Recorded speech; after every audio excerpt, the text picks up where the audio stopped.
I'm Jenny from 20 by Jenny, and we're here today to talk to Katherine Paterson and her longtime editor, Virginia Buckley. You may know Katherine Paterson from her 2 Newbery Medal winning books, Jacob Have I Loved and Bridge to Terabithia, and her Newbery Honor book, The Great Gilly Hopkins. But today we're going to talk to her about her new book, The Day of the Pelican.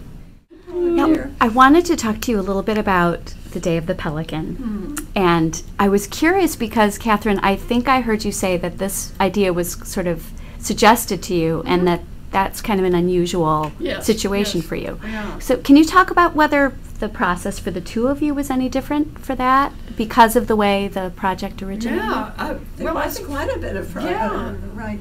Well, this had first been a short, what do you call it? A breakfast cereal. A Newspaper cereal. Avi is the one who does these.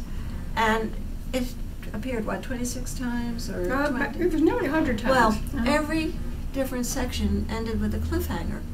You know, and then, you know, like Dickens. And then so one of the things we had to do was to get rid of the cliffhangers and meld the chapters together. Another thing is that was written in the first person, I believe. The first No, it wasn't. It wasn't. Okay, it was Millie. But it was very, you know, Very. each chapter was 3 pages and cliffhanger. Right. Wow. So we had to do that, and then we had to move over and do other things. But the important thing was what you did then with Mark Orfila. Yeah. You know, When Virginia suggested that I turn it into a novel, my feeling was I've never lived there, I don't know the language, how can I do that? I haven't written about, you know, I always swore I'd never write about a place I hadn't smelled. Well, And it's really like a character in the book, the setting. I've never smelled Kosovo.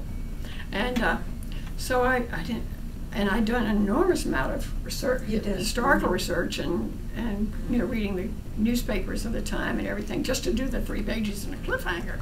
So I thought, now where do you go for more information to tell you about the daily lives of the people, what they ate, what they wore, what they, how they spoke, you know, because every language has its own rhythm and idiosyncrasies. And so I just went to the internet and began looking for pictures of Kosovo and came across this website that had Flickr. Almost, it's Flickr, and it had almost 200 pictures of Kosovo by a person who called himself Kosovo Cajun.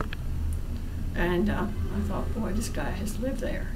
And so I don't know why it was hard to get his email address, but somehow it took me a while to figure out how to get in touch with him. But I did, and I just said what my problem was, and I said, could you answer some questions for me, and posed a couple, and he wrote right back to answer those 2 or 3 questions, and so that emboldened me to ask more questions. And he said, you know, when I answered your first email, I didn't know who you were, but I mentioned you to my wife and to my mother, and they both heard of me. And his daughter read it. And maybe his daughter too. I didn't remember that. But he immediately got some of my books to become a little more familiar with who I was. But they had lived there 7 years through the awfulness. His wife and he had worked in the Macedonian refugee camp in 1999, and he speaks Albanian. He has many Albanian friends and Albanian Kosovar friends, and so Virginia saw it because I sent everything he sent me. We had a 3-way thing going. Yeah.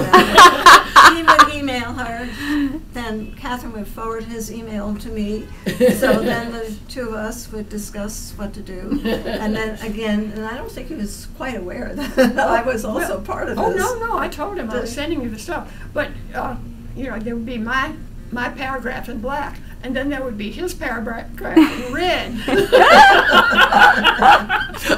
commenting on my paragraph in black, and suggesting that certain things were not likely, or the can opener.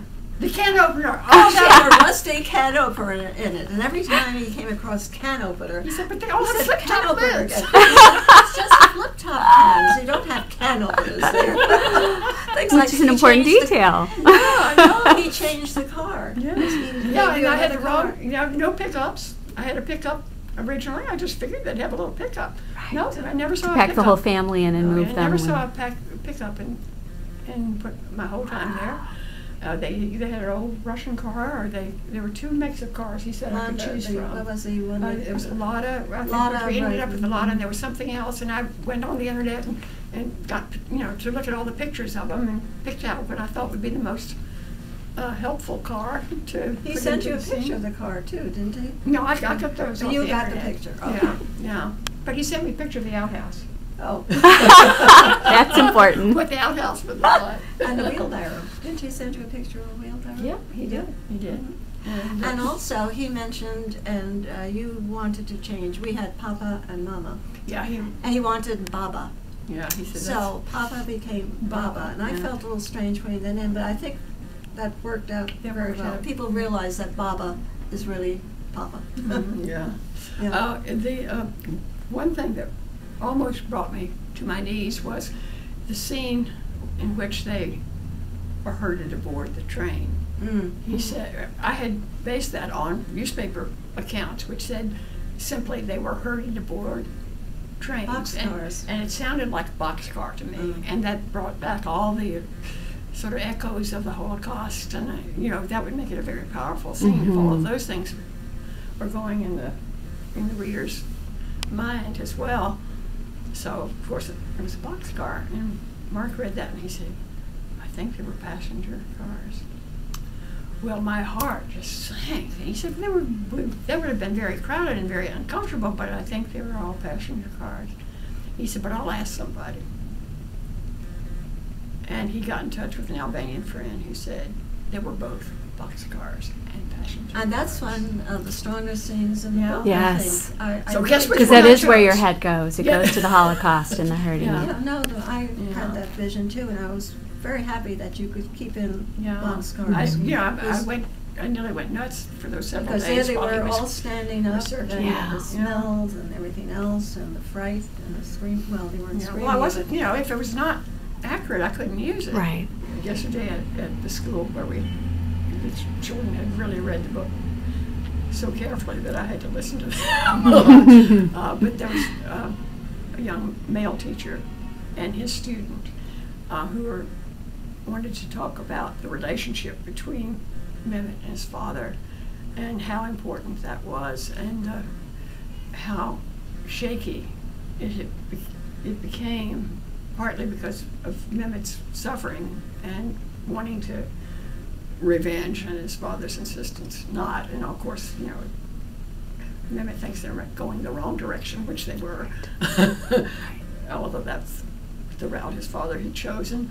And then, of course, when they come to this country, then Mehmet becomes the stronger figure, and his father has to be dependent on him, which is such, it's the immigrant story, but it's just so poignant when the children catch on faster. The parents couldn't, the father parents couldn't actually learn English either. That was another problem. Yeah, so that was the scene when the father,